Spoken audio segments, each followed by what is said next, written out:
Welcome back to the first FIDE Online Olympiad for people with disabilities, and we are ready for the second round of semi-finals today.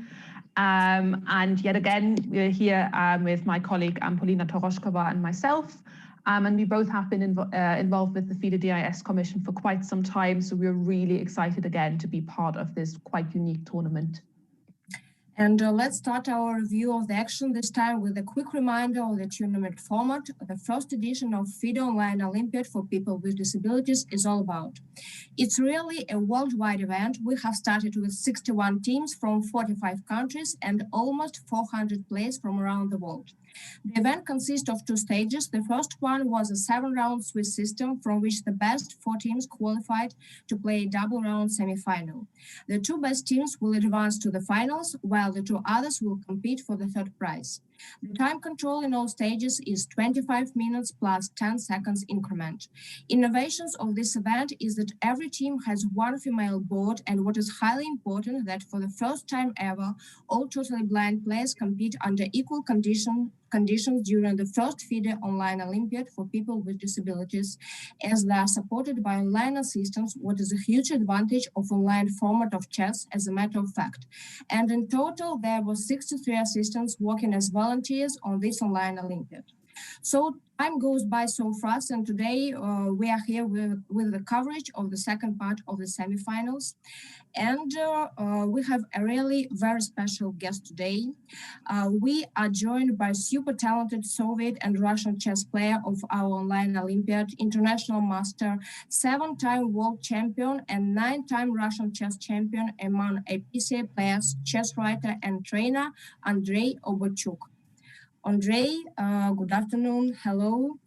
First of all, thank you very much for taking time off from your schedule for us on your free day. Thank you very much. Thanks a lot. Thank you for joining us. We're really excited to have you here talk a little bit about chess with us, which is really great. So we will speak English, but if there will be some misunderstandings, I will be like a translator. So we will keep on Russian, okay? Yes, okay. I'm not sure in my English, and if you help me, I would be yes, very for glad. sure. Yes, for sure. So our first question, how did you get involved in chess for the first place? I will speak in Russian. Okay. I understood your question. Okay. Я начал играть в шахматы поздно. Когда мне было 13 лет, я пришел в шахматный кружок во Дворце пионеров в городе Тюмень. Well, I started to play chess quite late. When I was 13 years old, I came to a chess class in Tyumen city, Russia. Yeah. И мне очень понравилось, и я довольно быстро выполнил первый разряд звания кандидата в мастера, и, в общем-то, остался в шахматах. And I was carried away quite quickly, and I made a standard for the candidate of Master of Sports in chess, and I stayed for this spot. И, как мы видим, вы остались надолго. Да, так получилось. And when you were growing up and learning chess, did you have a chess hero that you looked up to, and what chess games did you grow up on? Может быть, по-русски? Да, когда вы росли и изучали шахматы, был ли у вас какой-то шахматный кумир, шахматный герой, на которого вы равнялись, и на каких шахматных партиях вы выросли? Да, у меня был кумир, это был американский шахматист, чемпион мира Роберт Фишер. В то время вышла книга «Мои 60 памятных партий» Фишера, и я многие его партии до сих пор помню наизусть. Wow. Okay, my chess hero, yes, this was American chess player, champion Robert Fischer, and till now I remember even some of his games by heart. And well, I wanted to tell that at the chess tournament named after Karpov in Paikovsky, Russia, you beat with black in the most difficult light but Phoenix variation of the Slav defense by Grandmaster Onishuk. And this game was commented on by Kasparov on his book, The Opening Revolution in the 70s. And that's really fascinating. Do you remember your emotions then? В Пайковском на Да, турнире... я понимаю. Да, конечно, это была очень памятная партия. Я понимал, что силы противников не равны. Александр шел на первом месте в турнире, я шел на последнем. Но вот как-то мне удалось хлопнуть дверью. Он в результате не занял первое место в турнире. Вот. Ну и просто Каспаров комментировал, когда в своей книге эту партию, он написал, что в таком остром варианте разница в рейтинге не имеет большого значения, потому что позиция очень острая, и не всегда удается противникам сохранять контроль в этой ситуации. Ну, просто я был удачливее в тот день. And what emotions did you experience then? Какие у вас были эмоции в тот момент? Вы помните?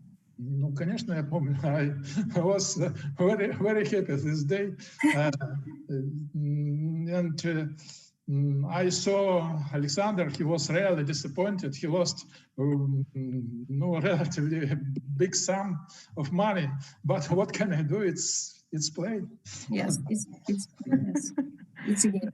Yeah, no, very much so. And I think it's, unfortunately, of course, we all would like to win everything, but there are sometimes things that we are going to lose on. So, I think it is difficult, isn't it? But I know, obviously, so people who have been following the tournaments around chess players with disabilities, they will know your name because I know you have participated in Dresden in some of the tournaments. So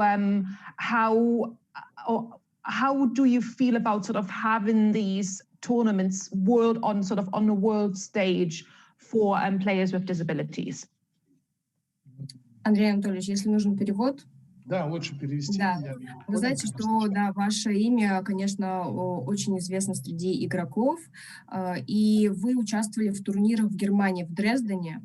Да, это турниры для людей с ограниченными возможностями здоровья. Скажите, пожалуйста, что вы думаете о том, чтобы в большей степени проводить такие турниры и вывести их на мировую арену, то есть сделать их более масштабными, более международными? Я думаю, что совершенно замечательная идея. Я уже, конечно, сам в значительной мере отошел от турнирных шахмат. Я больше занимаюсь тренерской работой. Но для меня это, конечно, очень большая часть жизни. Играть в соревнованиях, да просто повидать мир. Благодаря соревнованиям инвалидов я побывал в очень большом количестве стран, не знаю, может быть, стран 15, в основном в Европе. Вот. И, конечно, таких возможностей ни у меня, ни у моих друзей их просто не могло бы быть, если бы не было таких соревнований. Например, скажем, я бы с удовольствием побывал в Америке, например, как-то не свезло, не суждено. Все еще может быть. Нужно верить до конца. Okay, I will translate. Yes, thanks to their such tournaments for people with disabilities, I really traveled just 15 countries, and I was really happy because not all my friends or relatives had such a possibility to travel so much, and I really support all the ideas to make these tournaments for people with disabilities as much more times as it can be. That's really great to hear. But how has that how has the last year impacted you as well? Obviously, you've mentioned that you've been so lucky to travel. How have you adapted to this world of not being able to travel and not being able to play as much chess over the board? Скажите, пожалуйста, как для вас прошел последний год в рамках этой пандемии, в связи с тем, что все-таки мы все не можем путешествовать, не можем передвигаться, как он вас изменил, какие-то внес ли коррективы в вашу повседневную жизнь?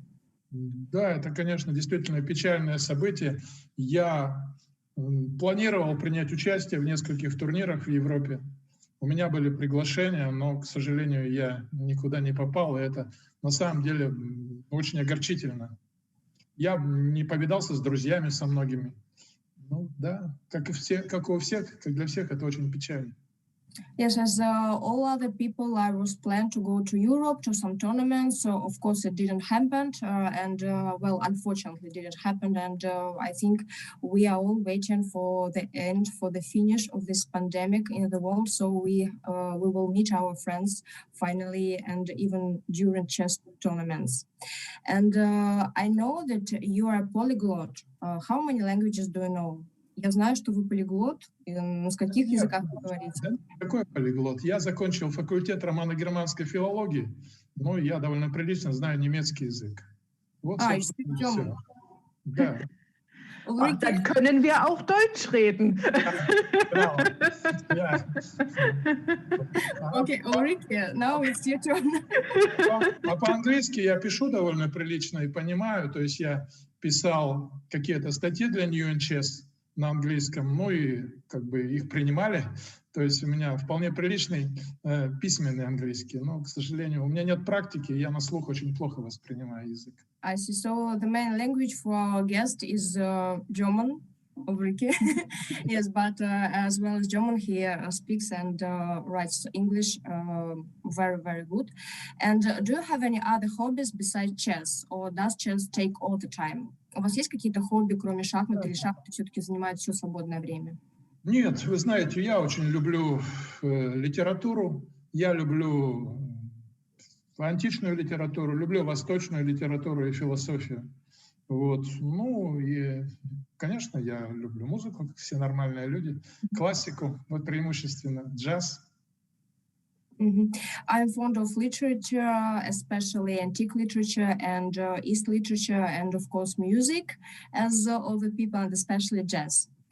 And are you playing online tournaments now? Играете в каких-то онлайн-турнирах сейчас?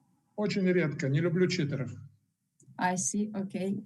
No, I play very rarely as I don't like cheaters. And so there is a difference for you between playing online chess and playing games on a boat in a chess tournament. So поэтому для вас все-таки какая-то разница есть, играть за доской или играть онлайн? Да, разница очень большая. Я просто чувствую непосредственный контакт с людьми, это совершенно другое ощущение. И вы считаете, что все-таки онлайн-турниры, они способствуют большему читерству? Да даже никакого сравнения нет. Читеров просто огромное количество, просто огромное. Причем, ну, как сказать, их, во-первых, далеко не всех можно поймать, читеров. Это, ну, сейчас вот, скажем, умное читерство, когда, ну, по-настоящему умный мошенник, он не все время пользуется подсказкой компьютера, а на каком-то отрезке времени, да, поэтому, на самом деле, я довольно пессимистично отношусь к перспективам турниров в онлайне. Of course, I prefer to play a chess, a board, games on a boat in chess tournaments more than online tournaments, because I can see facial expressions of my opponent, and as well as I see the cheater problem in online tournaments as well. So, Ulrike, maybe something. Yep. And obviously, like with some of the people that we have spoken to throughout the tournament, they've obviously spoken about how chess has helped them outside, obviously, of chess tournaments. So how has chess or knowing chess and being able to play chess helped you in your personal life? Как шахматы все-таки помогают вам вне шахматной жизни и вне шахматной доски? Что вы взяли из шахмат в повседневную жизнь? Шахматы учат планированию, и потом они учат учитывать других людей, которые с тобой рядом. Если ты не учитываешь, что думает твой противник, то ты, естественно, играешь на порядок ниже. Но точно так же и в человеческих отношениях.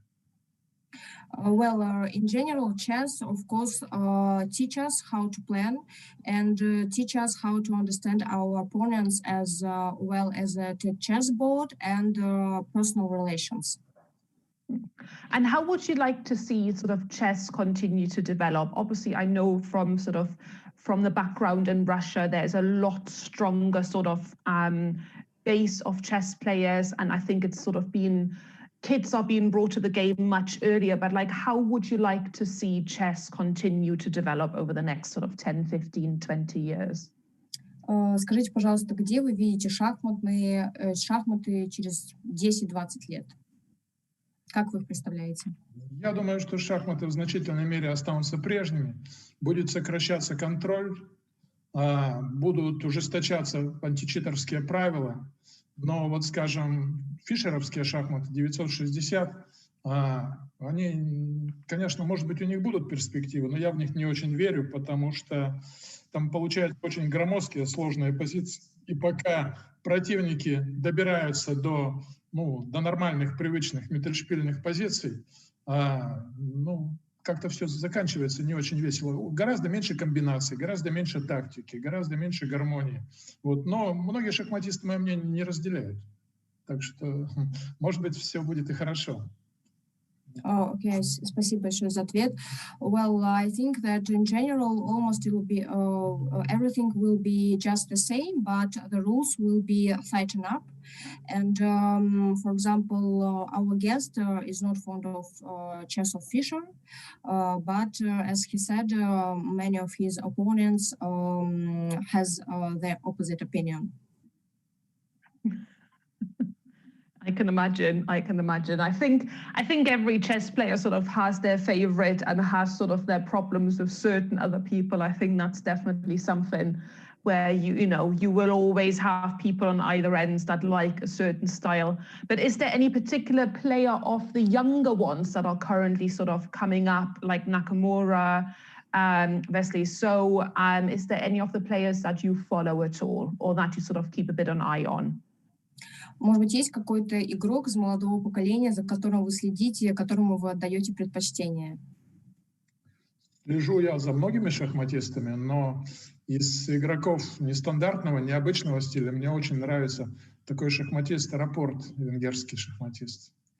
А из современных шахматистов мне очень нравится российский шахматист Дубов и такой российский тоже шахматист Артемьев. Well, I'm following up for many chess players, but I'm fond of Hungarian chess player Rapport and Russian chess players like Dubov and Artemiev. I think it will be like the last question. What will you wish to all the participants of this Olympiad? Что вы пожелаете всем участникам этой Олимпиады? Я желаю им хорошей игры, больших успехов и не слишком переживать из-за неудач, потому что, что бы ни случилось, мы все одна семья. Well, I wish good luck to everybody and not to be sad because of some disappointments of this Olympiad, because finally we are all one family. Andrei, many thanks to come. I just have one more quick question, because we've had some really interesting answers on that. If you could be a chess piece, which chess piece would you be and why? Если бы вы были шахматной фигурой, какой бы фигурой вы были и почему? Слоном. Потому что он очень мобильный. Well, knight, because he's quite fast. Okay, that's a good answer. No, we really appreciate taking the time today. We really, it's great to talk to you. And I think we've actually had one of the Russian players has already won a point. So Denis Palin has already won his game. So that's sort of good news for the Russian side, which is great to see. So I think we'll be keeping an eye on those games as well to see how they are developing. Спасибо вам огромное, Андрей Анатольевич, что уделили нам время сегодня в свой свободный от игры день. Мы очень это ценим. Спасибо большое, что сегодня согласились на трансляцию. Огромное спасибо. Спасибо, что пригласили. Да, спасибо. До свидания. Thank you.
So we are joined with a very familiar face again, or by a very familiar face again today.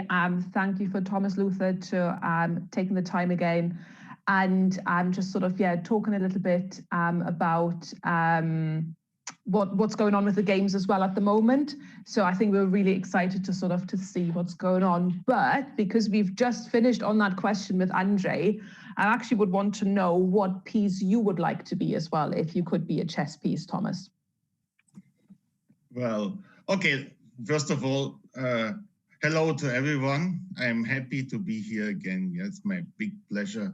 Yeah, the question is really difficult, and I follow all the answers, like now from Andre and previously from Nigel and many others. Yeah, well, I don't know. This is really, I mean, in a way, I feel like I'm of service, I'm a pawn in all this. So it's like my humble opinion. So. Fair enough. So obviously, I know we didn't quite get to see the end of the games yesterday, but can you sort of just give us a bit of a lowdown, like how you feel sort of the first round of the semi-finals went yesterday? Yeah. Okay, there was one match, Poland versus Ukraine, and Poland had this very decisive win at the end. I think it was 3.5. So this is a huge advantage for today. Yeah. So, I mean, obviously they need just one more point to qualify. So this is, I think personally, I have no doubt they will make it, but we will have a look at the games later. The other match was very hard fought and ended in a 2-2 draw. So this is the third team from Poland is doing a magnificent job. And, they are putting the big favorites on a huge fight. However, now Russia is leading 1-0 in today's match. So, I mean, yeah, but still, I told already yesterday, my congratulations to the Chess Federation from Poland. They're doing a magnificent job, sending 3 strong teams to this event, and 2 are making the semi-final. This is an extraordinary success. So, well, let's have a look about today's games, if you don't mind. Yeah, of course. Shall we start with board one again? Board one? Marcin Taspier versus Igor Yamonov. Yes. Yeah. Well, we see that in this position, it looks like white is just better. I mean, Marcin has this, okay, this is sometimes, when queens are exchanged, but it's still not an end game. So here we call such a position, we call like queenless middle game, because it has still some middle game features like king's attack. And here we see black's king in the center is quite in danger of the white rooks. So this position, I think, the grandmaster from Poland is handling very well, has a big advantage here, and also already a big advantage on the clock. So this is, I think this is a very clear advantage here for white. So at the moment, I do not even see how black can avoid losing a pawn in the center. So this is, yeah, in a way, I mean, like I told before, the team from Poland won, seems to sail smoothly through the final. I mean, with the 3.5-point lead already in the pocket, I mean, yeah, I don't believe in a surprise today, which Ukraine can pull off. Perfect. Shall we maybe actually have a look at board 4 of the of this game as well, where we have Svetlana Solomna and Anna Stolacic playing. Mm-hmm.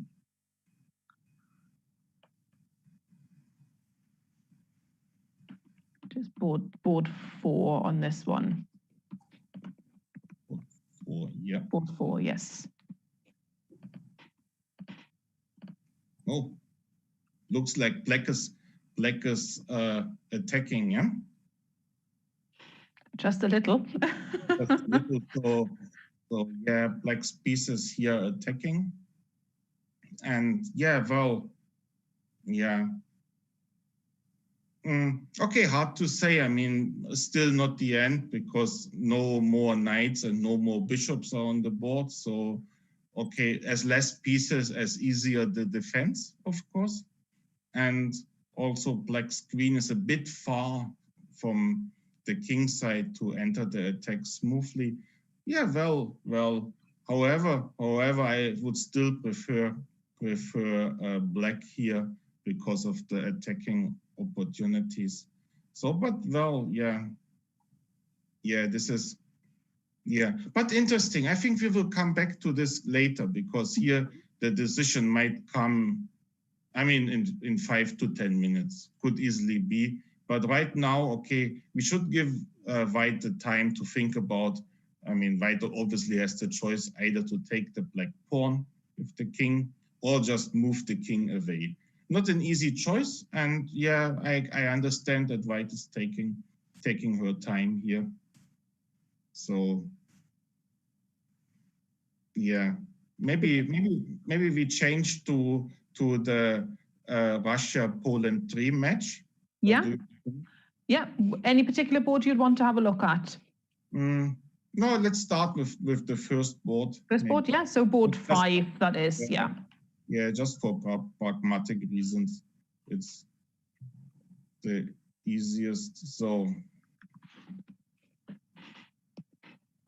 yeah, okay. I mean, still, I mean, only move 16. So both players are taking their time to come out of the opening. Nothing particularly special here, actually. So we will see the fight only later on. Yeah. Okay. I mean, like I told many times before, I mean, actually, this is rapid.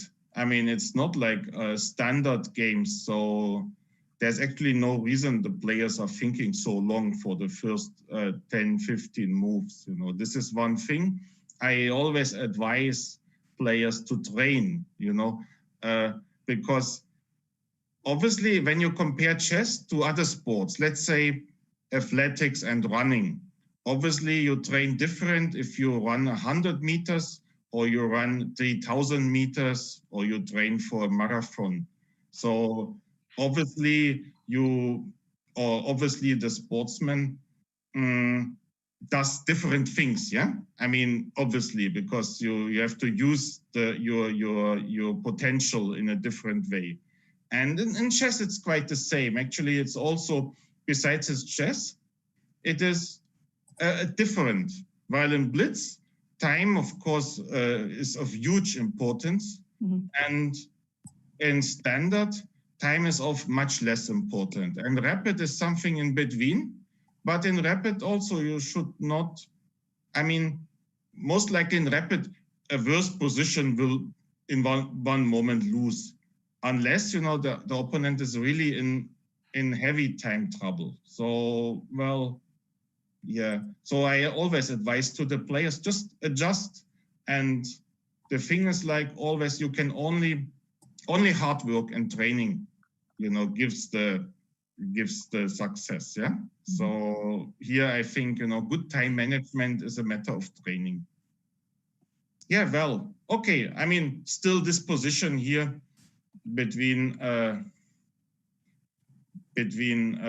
Pavel Pikelny and Stanislav Baburykin is about even, in my opinion. There's nothing yet going on, but let's see. I mean, we will see an interesting middle game later on. Yes, and the second game in the match between Russian team number 1 and Polish team number 3 is already finished. It's Smirnov Alexei, right, against Kasperchik Zimon. Yeah, shall we have a look? Yes, board number 7. To board number 7 and this match. Yeah. Yeah, Alexei Smirnov played very seldom actually in this tournament. So because he is not only a very strong player, strong international master, maybe he's even the strongest player of the team. But he plays seldom, and well, he was actually world champion several times among blind players. And also I know him personally because he played in Dresden, the tournament. And okay, very nice guy. And I mean, Alexei definitely playing or not playing is a huge difference for the team of Russia. And here he comfortably won with black, yeah, very fast. So, and I mean, now Russia 2-0 in the lead. So it seems like, I mean, it must be some really, really big surprise, you know, if they're not advancing to the final. They need just half a point out of the remaining 2 games. And there's actually no doubt that they will somehow make it. And I really think, you know, we will see Alexei playing in the final. I mean, this is my feeling, yeah? So, yeah, well, huge difference for the team if he plays, yeah? So, okay, congrats to him. So, yeah, let's look at the remaining 1 game. I think this is board number 6, yeah?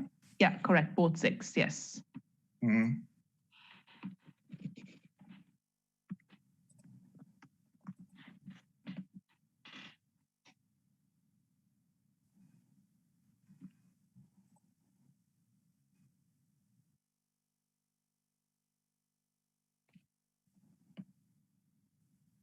Yeah.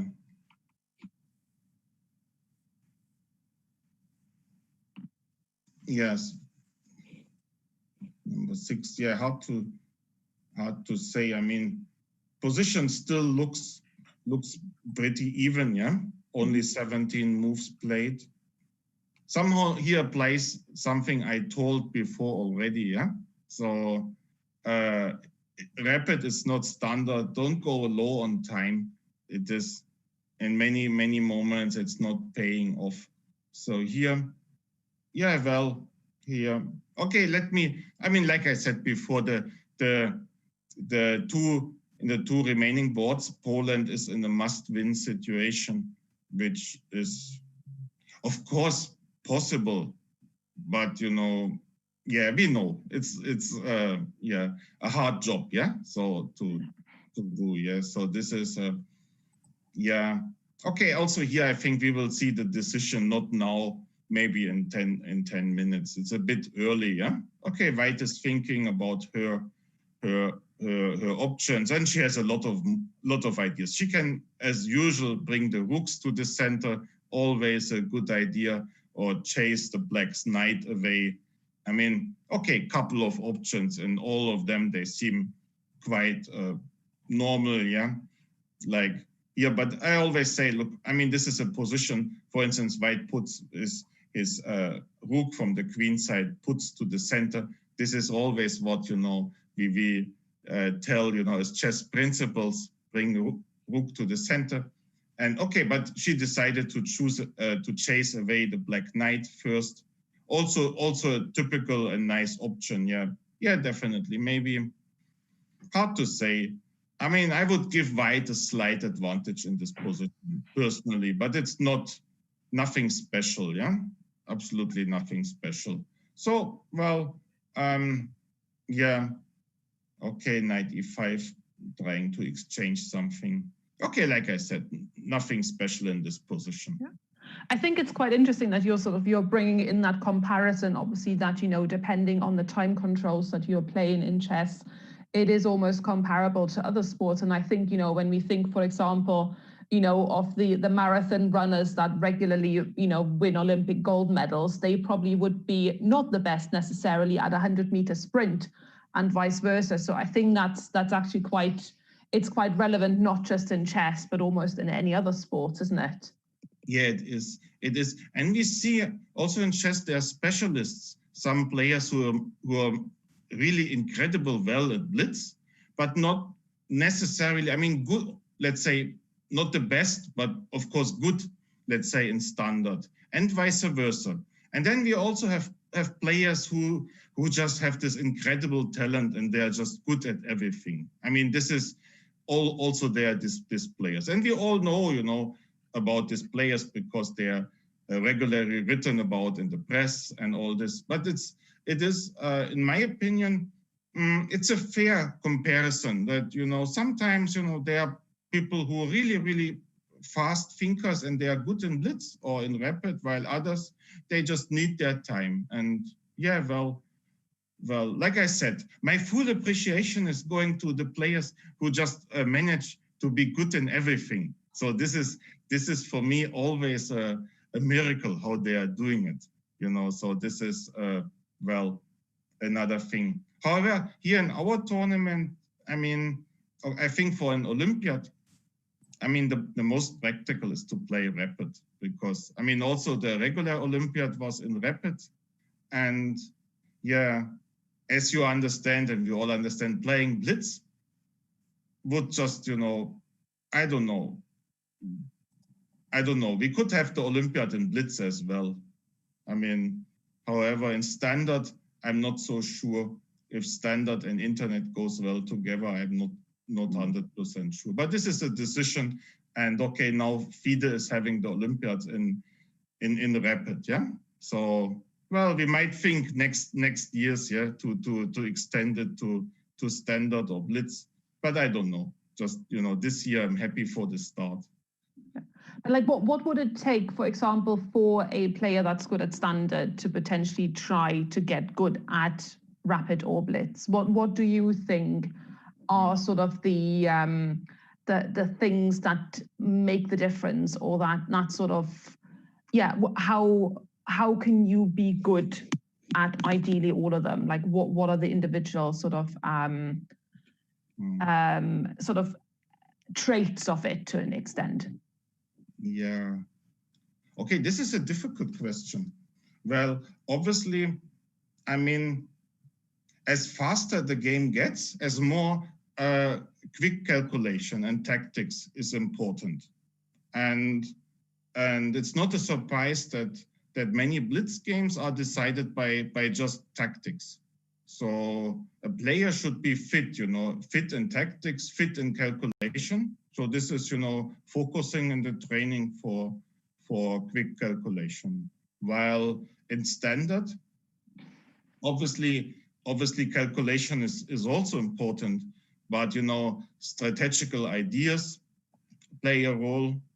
And while strategical ideas always need time to think and to execute them, they are, of course, still important in blitz, but in standard, they are more important. This is, if I would say this. So improving standard means, like, you know, going to the classical books about chess strategy, all this. This is, in my opinion, helpful.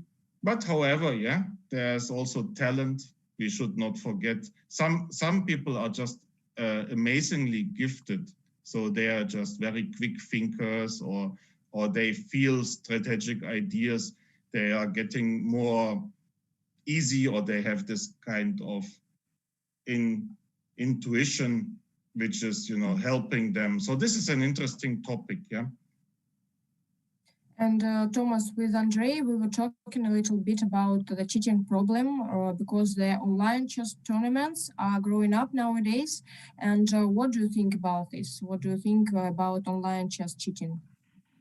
Yeah, cheating. Like, you know, we are all humans, yeah?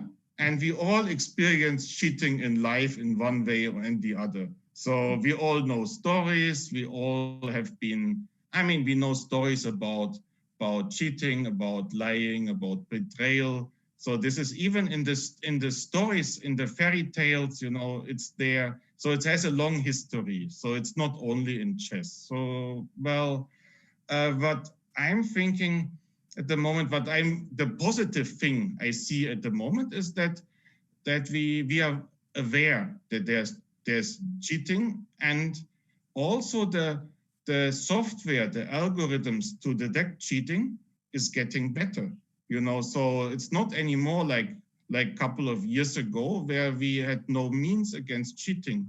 Now, you know, this algorithms, the software, anti-cheating software, is interestingly strong to detect possible cheating. And I think, you know, right now, FIDE is on the right track. We give cheaters a difficult time. Also, there's quite a good procedure in place. If cheating is detected, there's an independent fair play panel, so they deal with it. So you see also the responsibilities are split. In former times, it was only the arbiter, but now the arbiter is not in charge anymore. There's the fair play panel. They take care about cheating and fair play, while the arbiter takes care about pairings and general conduct of the play and all this. So I think, you know, FIDE is making a huge progress on this. We should be actually proud of our organization about, you know, improving the situation. I'm in a way, you know, I'm not pessimistic about this. I also see that you know, we are constantly, you know, we have to work and improve the situation. So this is, but it's a good comment. I of course followed the broadcast with Andre, and he made very valid points. Definitely, yeah. Yes. Yeah, no. Maybe we should have a look back, because I think there's sort of, in some of the games were sort of, yeah, the boards are starting to get a little bit more empty and exciting. Maybe if we actually go back to board 1 to see obviously how things are looking there now. Yes.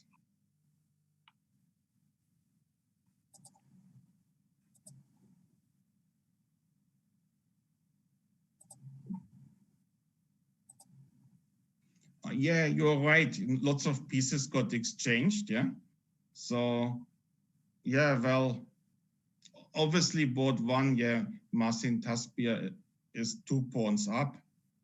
Okay, still black has a bit of activity. So to convert the 2 extra pawns to a win is not yet there so easy. But looking at the position, I don't have any doubt that white will win. Just 2 extra pawns is quite a lot. Maybe black can escape to a draw, but yeah, hard to say. I don't see it at the moment. There are some funny chances to come up with a draw here for black, but okay, even so, yeah, in no way is white in danger of losing, yeah. Basically here, okay, black has a fight for a draw. What actually might still happen, yeah? Yeah. We'll just have to wait and see, I guess. Let's see then if we have a look at game board 5 again to see how Stanislav's getting on as well in his game. Yes, board 5.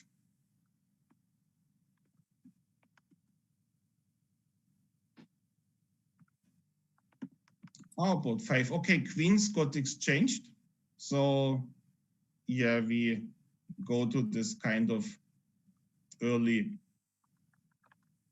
middle queenless middle game. And yeah, well, actually it looks like white is better in this position. So yeah, white has now, I mean, the center and this interesting pawn push c4, c5, which is taking control over the center. And yeah, well, yeah, don't know. I mean, maybe white can pull off something here. This would be a huge surprise, yeah, since of course black, Stanislav Baburykin, famous player, former world champion, yeah. But you know, the Polish player Paweł Piekielny is giving him a difficult time. But okay, let's not forget, yeah, Russia is 2-0 in the lead in this match. So yeah, but okay, both players from Poland are still in the game, so there's still some fight, yeah. Sort of looking at some of the other games, they're actually sort of, I think there'll be a lot of decisions made in the last minute. So I think it'll definitely be interesting for at least like another 15 to 20 minutes on some of the games. So I think, yeah, we'll probably have a similar situation like we had yesterday, where we probably won't see all the results come in. But yeah, it's really sort of great to see that, you know, everybody is fighting for it. Yeah, you could remember from yesterday, when we left the transmission, and there was still, the last game was still ongoing, where Andre, your guest from today, Andre had this difficult position which seemed to be defendable but was difficult, and then in an endless game, in one moment he blundered and lost. So yeah, happens there, these long games. So I mean, in one moment, yeah, things are difficult, so it can go on, and there are still chances to outsmart the opponent, even in the very late hour of the game. So yeah, this is part of chess. Yeah, chess is fight, and also energy, and of course, you know, stamina. So yeah, well, let's see. Yeah, so. What else? Let's look at some more games. Okay. What about board number 3? Of course, if we have a look at that. Board number 3 from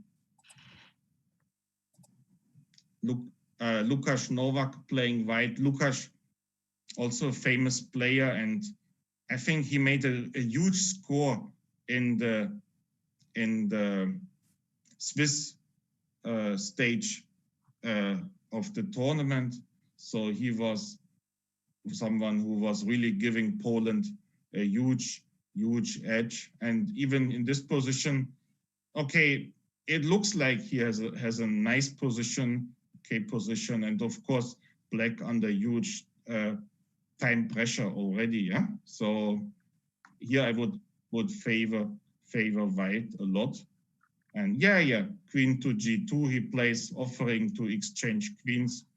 And yeah, why not? White is better, and well, still equal material, but well, in a way, in a certain way, yeah, black suffers in this position. White is just a bit more pleasant game in here.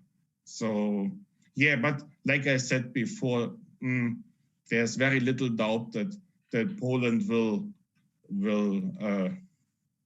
prevail because of their huge victory yesterday.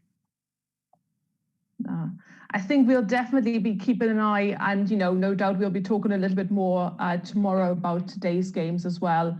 So it's really great to sort of to see what's going on. I think we've just had a couple more. Well, Marcin Taspia only got a draw with Igor Yamanov, so that game's just been decided. So we'll definitely be keeping our eyes peeled for that. Thank you so much, Thomas, for coming on again, for joining us. As I said, it's really great to hear. Obviously, as I said, I think everybody keeps on fighting for every point today, no doubt about that.